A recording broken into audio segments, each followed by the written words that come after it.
Let's talk sight reading. You want to play some music, right? You want to play some beautiful, lovely music. And yet, you can't because you're bad at it. And don't get me wrong. I think everybody is bad at sight reading. It takes a lot of time and a lot of practice, but we are going to get you there. So these are some tips for those of you that are kind of getting into that intermediate phase, late beginner, intermediate. So you know your basics. You know the time signatures. You know the key signatures. You know to look out for them.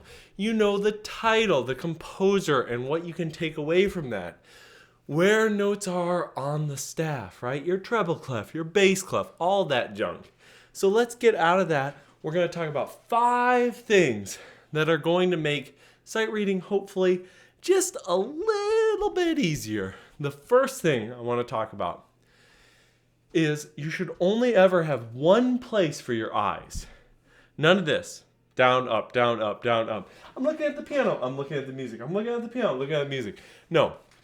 Keep your eyes in one place. Now you may go, wait, I thought this was about sight reading, so the place should be the music. Yes, when you're reading the music, your eyes should be on the music. We have 5 senses, and 3 we use in playing music. We use our ears, we use our eyes, and we use touch. So touch and our ears can let us know that we're playing the right notes, and then our eyes are looking at the music. Now, the reason why I said only one place instead of saying always at the music is because a great extra step when you're sight reading is, let's say you've learned 4 measures by looking at the music. Now, either close the book or just not look at the book at all and just look at your hands. Fantastic way to solidify that knowledge. Second tip, I should say. Think intervallically. What in the world do I mean by that? What I mean is, don't just look at notes and know the letters. That is a great way to start. But what you actually want to start doing is you want to start realizing, okay, each of these letters is a certain distance away. And if I know these distances, then I'm going to be able to understand what note it's going to be, and I don't even actually have to get to the letter phase. Really good sight readers may not even be thinking consciously about letters for measures at a time, because all they're doing is they're saying, oh, that's a step, meaning I just go from one note, C, to D. Or, oh, that's a fourth, so I'm going to go from C to F. Each interval looks a certain way on sheet music. One of the ones I definitely think you should practice is the octave. An octave is very, very straightforward look. You have a huge distance between the notes. One note is on the line and the other's on the space, or the other way around, right? One note's on the space, the other one's on the line. They're on the opposite, and it's a big distance. Once you get used to looking at an octave, you'll never not see it, and then immediately you know, oh, that's an octave, boom, you're done. Number 3, analyze the harmony. Now, the first step of this really goes back to the key signature. The moment that you understand what key you're in, you just took 12 possible notes and streamlined them down to 7. Think about how much easier it is now to read the music. Now, imagine if you're good at analyzing the harmony. You know you're going from a B flat major chord to a G minor chord to a C minor 7 to an F7. Now you just took 7 possible notes and narrowed them down to 3.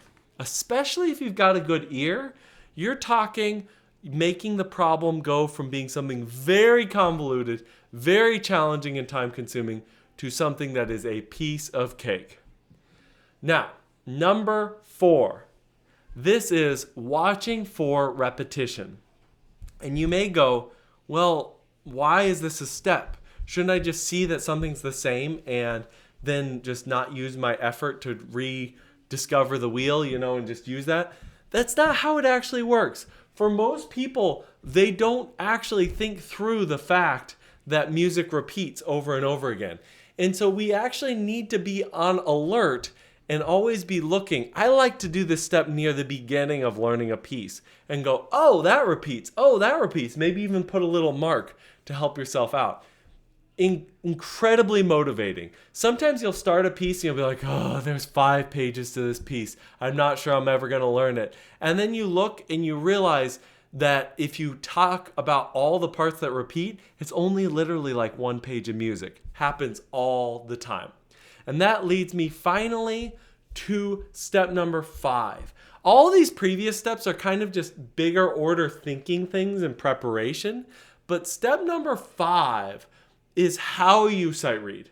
And this is what I would say. For a very long time, when you're just trying to get better at sight reading, you should pick one, notes or rhythm.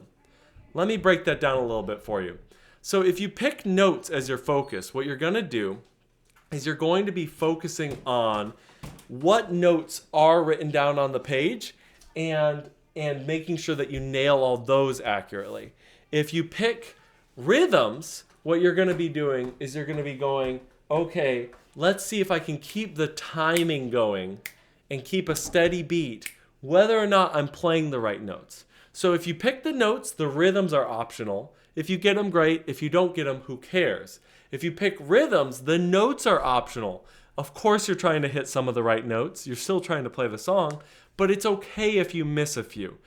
Don't get it twisted though. If you're going to pick notes, every note has to be accurate. If you're going to pick rhythm, you have to keep going. Otherwise, you're just practicing playing messy, and that's not going to help anybody. So these are my 5 top tips for people kind of wanting to get to that next step with sight reading. I probably should have started with this at the beginning, but I think sight reading is something everyone should strive to get a little bit better on, because think about it this way. The better sight reader you are, the more music you get to play. The more music you get to play, the better musician you'll be. The better musician you'll be, the more fun it will be, and the more opportunities will present themselves to you. I hope you've enjoyed this quick little 5 tips. Let me know if you like this style of video. Like, comment, subscribe. It all super helps. Channel's growing. We're doing live streams every day. We've got shorts coming out every day. Greatly appreciate all of you. Until next time, peace out.